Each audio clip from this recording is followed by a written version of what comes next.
Kāds ir jūsu mērķis nākamajam gadam?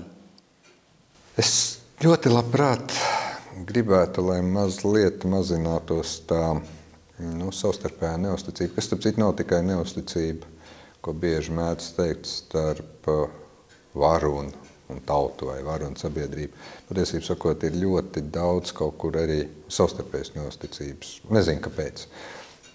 Varbūt tāpēc, ka mēs atkal ejam tādām ļoti sarežģītām posmām cauri, tikko beidzās Covid pandēmija, tagad Krievijas agresija Ukrainā, dažādu veidu ekonomiskas grūtības, pat tādas lietas kā dažādu veidu digitālie krāpnieki. Kaut kur, man liekas, mums pietrūkst savstarpējas uzticības, sadarbības, lai gan atkal, kā to ņem? Tajā brīdī, kad kādam ir slikti un jāpalīdz, vai ar ziedojumu starpniecību, vai vienkārši nākot palīgā, tad cilvēki ļoti ātri spēja mobilizēties un palīdzēt. Tad, kad ir tiešām kaut kādas ļoti, ļoti nopietnas kataklizmas, piemēram, Krievijas agresija Ukrainai, atbalsts un palīdzība Ukrainai nemazinās.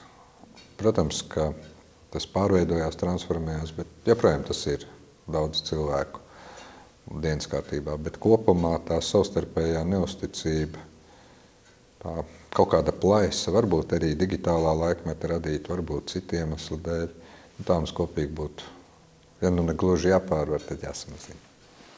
Un kāds ir tavs nākamā gada mērķis? Raksti komentārā.